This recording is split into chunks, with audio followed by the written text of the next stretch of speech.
What's up, YouTube? Welcome back to the channel. I'm your host, King Andrew Woods, and today we're going to be talking about length of credit history, which just so happens to be the third component of your credit score. So if you checked out any of my previous videos, we did talk about payment history, which is the first component of your credit score. We also talked about credit utilization, which is the second component of your credit score. And today we're going to talk about length of credit history, which is your third component of your credit score. It makes up about 15% of your credit score, but we're also going to get into that because I have a different belief on that. But we'll talk a little bit about it first and then we'll get into it, okay? The first thing we want to talk about is your length of credit history is 15% of your credit score. Again, it's the third component of your credit score. How they go by it is like the length of time attached to each of your lines of credit, which lines of credit would be like your credit cards or your card notes or maybe even your mortgage, right? So the length of time attached to those accounts would be how they go by your length of credit history, right? Keep in mind, creditors love to see, love. I mean, they absolutely love to see consistent payments. And remember, payments is the largest component of your credit score, which makes up 35% of your credit score, payment history. So of course, they love to see long, consistent, good standing accounts with good payments on it for lengthy time frames, of course. Now, we want to talk about a good time frame to have on your credit report. So if you have your phone or if you're near a computer or anything and you have Credit Karma, if not, push pause, go download Credit Karma, create an account. It takes less than 5 minutes of your time. It's free and you can get some quick screenshots. Now, I'm not a big fan of Credit Karma, but you can get some quick screenshots and it could be very helpful for you, especially for beginners who's just learning about credit. Okay, so if you have anywhere from 0 to 24 months of credit history on your credit report, and we're talking about average credit history, right? Then that we will view that here at Community Stimulus Services as a negative, right? Anywhere from 1 to 2 years, that's not really good. That's now it's not bad, but it's not really good. So we view that as negative. Now, if you have about 24 to 48 months of average age on your credit report, we call that weak. You know, that's weak. It's not bad, but it's also not good. It's weak. So a neutral, anywhere in the medium, will be about 60 to 72 months of average credit age on your credit report. We usually recommend anywhere from about 60 to 72 months and up of average age on your credit report to start looking like a good credit profile. Now, if you have anywhere from 7 to 8 years on your credit profile, which would be about 84 to 96 months, we call that good. That's a good credit report. You have about 7 to 8 years of average credit age, and that looks very good to the creditors when you go to get a car loan or you go to get a credit card loan or maybe even a home. A lot of you are first-time home buyers, right? And so anything in excellent, what we would tell you excellent is anything 10 plus years on your credit report. If you have 10 plus years, 120 months on your credit report of average age, your credit report on the average age category, which is the third component, your length of credit history, is substantially good. And when you check your Credit Karma, it should be green, meaning, you know, you're doing excellent there. Okay, so we want to talk about how your credit score does not matter, right? Because a lot of people assume when they check their Credit Karma, they see a 700 credit score or 720 credit score, and you got to keep in mind the credit score. I know you guys hear this a lot from a lot of your experts, and I'm sure that they don't mean any harm when they say it. They just didn't have a chance to really fully break down everything for you, but I'm here to let you know the credit score does not matter. It's about what's in the credit report, not the credit score. Okay, so let's say that one more time. The credit score does not matter. It's about what's in the credit report, not the credit score, okay? Okay, so now that we got that out the way, let's talk about credit history and credit age, because credit history and credit age are two different things. Now, you may hear someone say credit history and your mind may register credit age. You may hear someone say credit age and your mind may register credit history because you think those are the same things, but they're not.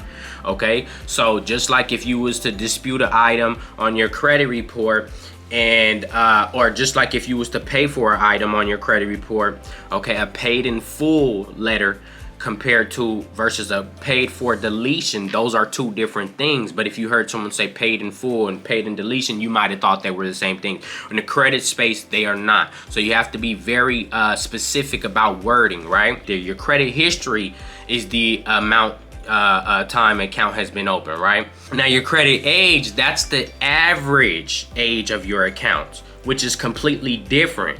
Now you're probably saying, what is the average age and how do I find out what my average age is? Well, like I said, you can go to Credit Karma, you can click on either TransUnion or Experian. You can scroll down and you can look at, I believe it's either the 4th or 5th component on there. It'll show you your average credit age. Now what they won't show you is how they come up with that average credit age. And we're gonna go ahead and discuss it right now. So just to keep things simple, let's say we have 3 different credit cards, right? Now the first credit card that I have is 2 years old. So that credit card is 2. Now the second credit card I have is 1 year old. So we add those together. First credit card is 2 years, the second credit card is 1, added together that makes 3 years. Now the third credit card is a year and 5 months. So we add that on there and that makes 4.5.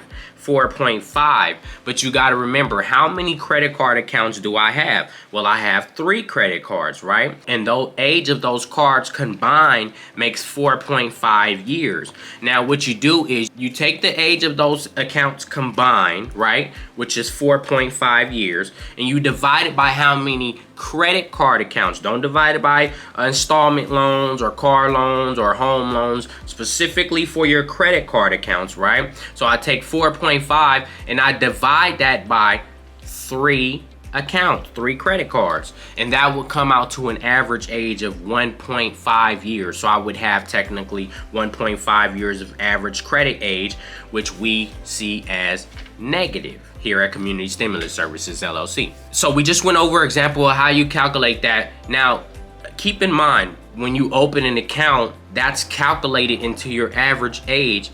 With that being said, you never, ever want to close a credit card account once you open it. Now, I know you've heard a lot of people say shred up your credit cards, throw away your credit cards, call the bank and cancel your credit cards. This is the wrong thought process about going about it. And when you understand the way the credit game works, then you will no longer say that. Okay, and this is also important as to the reason why you guys need to be studying and researching and do your due diligence before you apply for a credit card, right? The question shouldn't be, am I going to get approved? I hope I get approved. The question should be, how much? I wonder how much they're going to approve me for, right? And so when you open an account, let's say you open an account with a yearly membership fee that's about $100, but what if it's a tier 1 credit card, which we'll get into on another video? You know, what if it's a tier 1 credit card, because you have different tier credit cards? Well, if it's a tier 1 credit card and you're paying $100 membership fee for it, it's probably only a $300 credit card limit, and they probably won't go too much over that. And so is that really worth paying $100 membership fee for every year? And that's why you need to do your due diligence before you apply for an account, because again, once you open these accounts, you never, ever want to close it once it's open, ever, for the rest of your life. You also need to know which bureaus the creditors are pulling from, as well as which bureaus the creditors report from, because just because they pull from Equifax when they check to see if you can get approved for a product with them doesn't mean that they report only to Equifax. They may report to Equifax and TransUnion. So these are things you need to know before you get into applying for that particular credit card product, right? With whatever bank or credit union that you just so happen to be using. Now, we want to talk about authorized users, because people are saying, well, if my average credit, I've got a lot of clients ask me, and potential clients ask me, well, if I have a low average age and you say that's negative, how do I go about getting my age up? Do I have to just continue to pay my accounts for 10 years? But there are ways around that, right? If you reach out to us here at Community Stimulus Services, and we'll have a link down below where you can click the link and book a free consultation call with us, and we can go over everything with you. We actually have trade lines as well. Now, what a trade line is an authorized user. Now, a trade line technically is an account, period.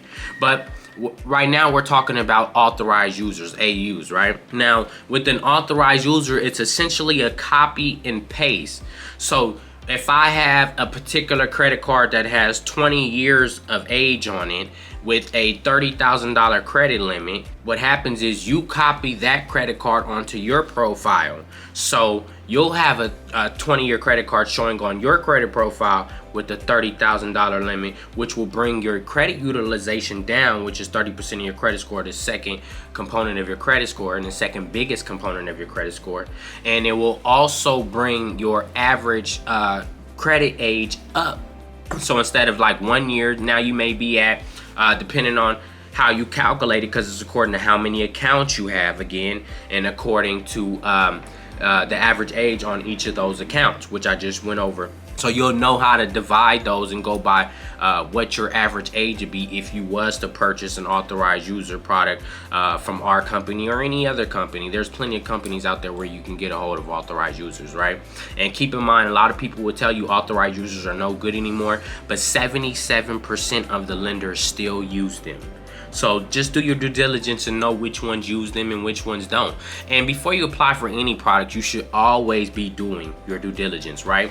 Now, importantly, before we get off of here and sign out, is we want to talk about the three factors into getting an authorized user, right? Number one is late payments. If you're ever going to get added onto someone's account as an authorized user, if that account has any late payments on it whatsoever, do not get added as an authorized user. I don't care what it is. If it has any late payments on it, do not get added as an authorized user on that account.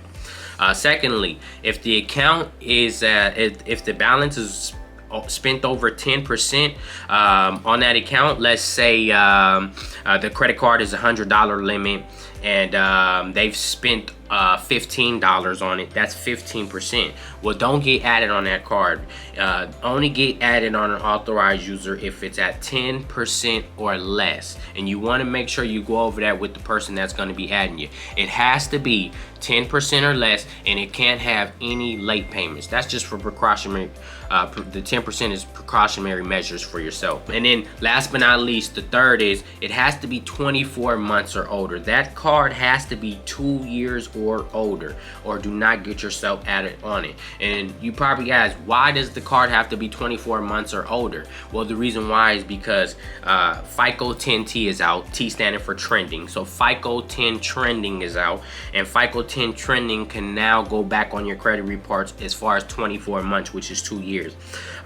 Previously in the past, they can only see a quick little screenshot of your credit report, but now they can actually go back as far as 2 years. So, which is why I would recommend changing your strategy as far as your credit strategies. I know a lot of people used to hide their credit utilization, and that was a good strategy. It still is to a certain extent, but keep in mind they can also see that now. And then not only that, you really don't want to go over 30% of your credit card limit, even if you're going to pay the money back before the closing statement date anyways. So that's all I want to talk to you guys about today, is the length of credit history. If you're new to my channel, click the subscribe button, hit the like button if I dropped any knowledge here for you. If you have any questions or comments, leave them down below. We'll be sure to get back to you as soon as possible. Hit the bell notification, that way when I do drop content, you'll be the first one to be notified about the content that we dropped. Okay, so I look forward to seeing you guys on the next video. Stay productive, and remember, good credit is the way to go.